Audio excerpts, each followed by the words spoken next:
Muito bem, então dando continuidade ao nosso assunto sobre como desenhar personagens, hoje nós vamos utilizar esse modelo como exemplo. O artista em questão aqui, que fez ela, vou deixar o link na descrição para encontrar os trabalhos deles no ArtStation. E aqui, nesse caso em questão, para que nós possamos colocar esse personagem da forma correta na folha, nós vamos falar um pouco a respeito de como enquadrar bem e como é que a gente pode usar todo o tamanho da folha. Fazer uma seguinte análise. Se você começar o seu desenho colocando já todos os detalhes, pode ser que você consiga um resultado muito bom. Mas à medida que seu desenho vai se desenvolvendo, onde você coloca ali o tronco e os braços, você pode chegar à conclusão de que o seu desenho não vai caber inteiro na folha. Por exemplo, aqui não vai caber os pés, uma parte desse cipó vai ficar de fora e o cabelo também. É verdade que a questão do tamanho que você vai fazer o seu desenho na folha é uma questão pessoal. Você pode sim deliberadamente decidir colocar o seu desenho maior do que deveria.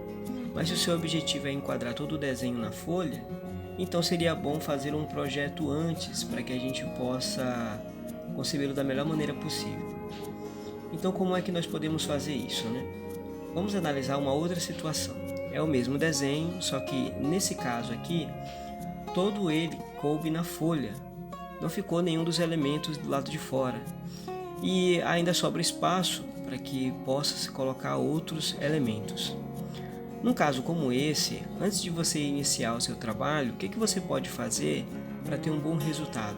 O primeiro passo que você deve fazer antes de riscar na folha e começar o seu esboço é analisar o tamanho da cabeça do personagem em relação ao corpo.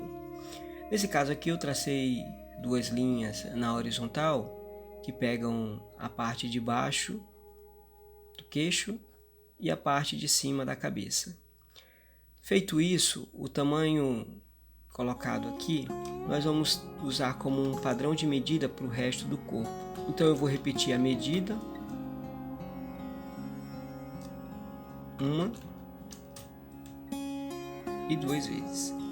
Como visto aqui nesse caso, se você colocar 3 medidas iguais, já será o suficiente para caber o personagem inteiro.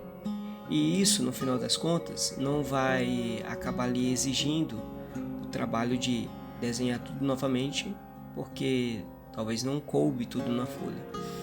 Então fazer um bom planejamento pode resultar em algo muito bom no seu trabalho e permite também você ganhar tempo. Então, depois de feito essa análise do tamanho que é o personagem em relação à folha, nós então vamos fazer um esboço. Então, eu já tenho um esboço aqui pronto e eu queria fazer algumas considerações a respeito da importância do esboço e como desenvolvê-lo. O primeiro ponto em questão é você fazer o traço de uma maneira bem leve. Quanto mais leve você riscar no papel, mais fácil vai ser apagar essas linhas e o resultado final vai ser um trabalho bem limpo, onde não vai ficar com a folha marcada. Outra questão é não colocar muitos elementos quando você estiver fazendo o esboço. No caso do rosto, por exemplo, aqui usamos um círculo, 2 linhas para dar a direção desse rosto e outras linhas para representar a bochecha, queixo e orelha. Elementos como nariz, boca e olho, tudo isso você deve ignorar nessa fase inicial. Afinal de contas, o objetivo aqui é só termos uma representação do tamanho que o personagem vai ficar na folha. Não é necessário você colocar muitos elementos. Depois disso, com base naquelas medidas que você fez, você pode observar, por exemplo, aonde que o braço se encontra em relação às medidas que você fez. No caso da nossa referência, fica bem evidente que a mão e o braço, fica aqui dentro dessa área 2. Se, por exemplo, fizéssemos isso antes, ou até mesmo colocar a mão depois, estaria errado, ficaria maior ou menor do que deveria. E isso já não seria apropriado para o nosso trabalho. Então fazer essa análise de proporção e analisar o tamanho da cabeça do personagem em relação às demais áreas do corpo pode nos ajudar a fazer tudo na proporção correta. Sem falar que tudo vai caber dentro da folha, o que é uma coisa muito boa. Então, depois do rascunho pronto, a gente pode começar a colocar os elementos, começando pela cabeça, depois braço e tronco e, por sua vez, as pernas, cabelo e tudo mais. Então, trabalhando o desenho por etapas, você consegue desenvolver algo com uma qualidade muito maior. Sem falar que você não vai precisar ficar pagando para refazer tudo, né? O rascunho, a vantagem dele é que se algum elemento tiver nas proporções erradas, você pode facilmente apagar e refazer ali aquela linha, aumentando ou diminuindo. Então, o primeiro ponto em questão aqui é analisar a proporção da cabeça em relação ao corpo. Nesse caso em questão, vamos descobrir qual é o tamanho dessa cabeça quando comparado com o corpo. Então, traçar uma linha no ponto mais baixo da cabeça e uma outra linha aqui no que seria o ponto mais alto. Essa medida da linha de cima até a linha mais embaixo vai servir como uma guia para que nós possamos elaborar o corpo. Nesse caso em questão, o tamanho da cabeça na parte de baixo é o suficiente para nós fazermos o personagem inteiro. Pois bem, então se nós queremos utilizar a nossa folha da melhor maneira possível, vamos analisar como é que nós podemos enquadrar isso. Nesse caso, eu vou fazer um círculo e eu vou analisar se o tamanho do círculo que coloquei é apropriado para utilizar bem a folha. Aparentemente vai caber tudinho, mas vamos fazer uma análise e ver, né? Olha só, então o círculo aqui ele já se tornou maior do que o tamanho da folha. É necessário fazer melhor.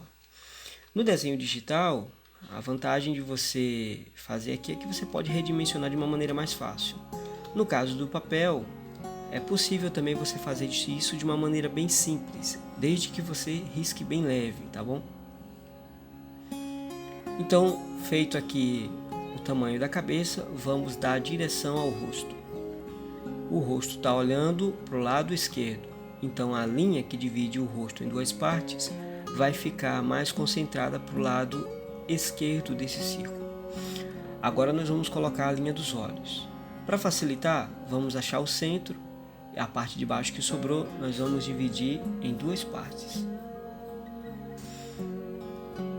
Ok. Acrescentar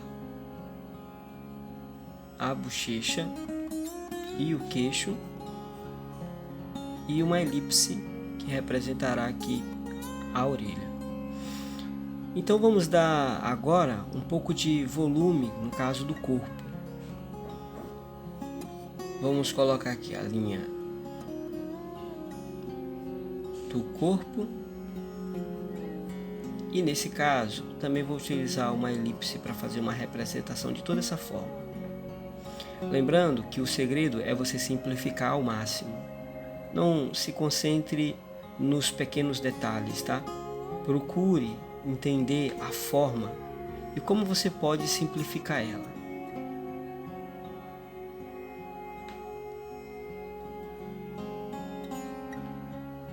Agora, os braços. Lembrando que qualquer dúvida que você tiver, você pausa, volta o vídeo para que você possa compreender bem.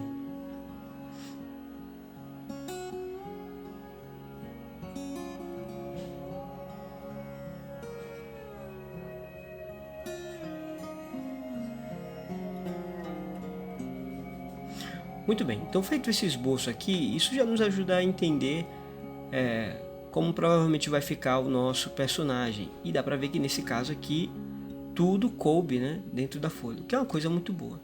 Se houver a necessidade de aumentar ou diminuir determinada parte, isso a gente vai descobrir à medida que nós formos avançando. Então agora vamos começar pelos olhos.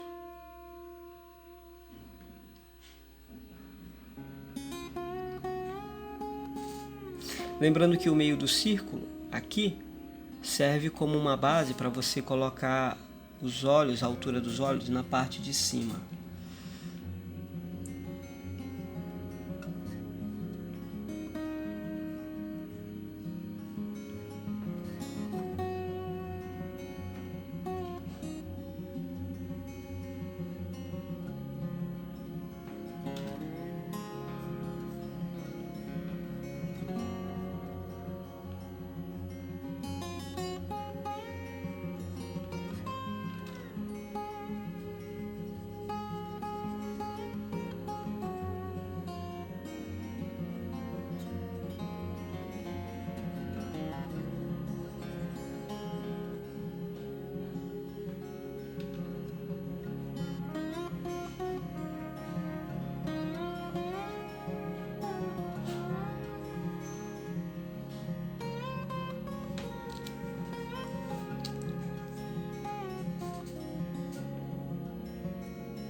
Na primeira aula eu havia explicado a respeito da distância dos olhos em relação a essa linha do centro.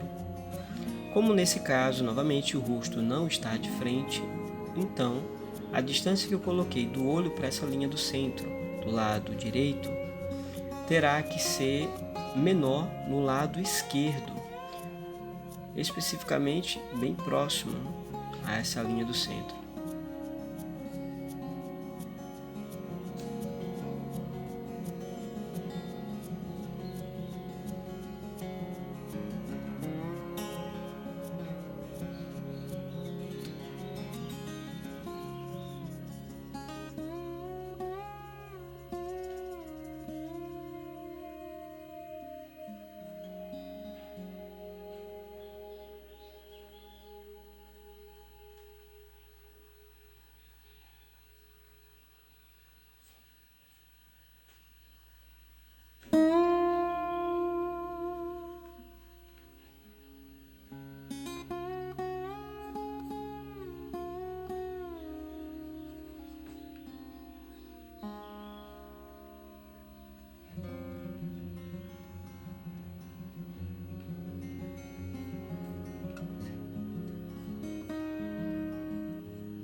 Aqui vale a pena fazer algumas considerações a respeito de você estar copiando um trabalho. Se o seu objetivo é realmente fazer uma cópia super exata, bem fiel, é óbvio que num caso como esse, é necessário sim você dedicar mais tempo, atenção E se quiser, você pode até mesmo fazer algumas medidas, né, de distâncias para analisar essa questão da exatidão. Mas quando você estiver praticando, você estiver ainda nesse processo de aprendizado e o seu objetivo é fazer um exercício, não procure focar tanto na parte de ficar extremamente perfeito. Isso, na verdade, acaba fazendo com que alguns que estão na fase inicial acabem perdendo a alegria em desenhar, porque cobram tanto de si mesmo e esperam tanto que fique um trabalho perfeito, que acabam riscando e apagando várias vezes. É verdade que você ser perfeccionista é uma coisa muito boa. Isso faz com que o seu trabalho tenha uma qualidade, né? E acabe se destacando de outros que não se importam tanto com isso. Mas por outro lado, se você não tiver o equilíbrio, pode acabar ficando obcecado nessa parte de conseguir ter perfeição no seu trabalho. E isso já não seria uma coisa muito boa. O desenho, ele tem que ser uma coisa divertida. Principalmente quando se é criança, né? Tem que ser algo bom, algo divertido e não algo que você fique se cobrando em excesso. Então, ter um ponto de vista equilibrado sobre esse assunto é importante. Agora, como eu já dito, se o seu objetivo é realmente fazer algo extremamente perfeito, uma cópia realmente excepcional daquilo que você está vendo, então trabalhos assim requer mais atenção, requer tempo e você tem que ter paciência também. Mas procure ter um ponto de vista equilibrado e entenda qual é o foco. Se você está fazendo apenas um exercício, onde o objetivo ali é você melhorar suas habilidades e ganhar também mais confiança nos seus traços, ou se o objetivo é fazer um trabalho para um cliente, onde você tem que fazer algo exatamente como ele pediu, ou uma cópia realmente exata da encomenda que foi feita. Então é importante fazer essa análise e você desenvolver assim um ponto de vista correto sobre o assunto. Pois bem, pessoal, então é isso aí. Por hoje a gente vai ficar por aqui. Tem uma coisa que eu esqueci de pedir nos outros 2 vídeos. Me falaram que é essencial. Que é pedir para deixar um like aqui no vídeo. Também não se esquecer de se inscrever. Se você conhece outras pessoas que tenham o interesse no assunto, compartilhe o vídeo com eles. Pode ser que algumas coisas do que foi dito aqui possa ajudá-los. Então, por hoje é só e até a próxima.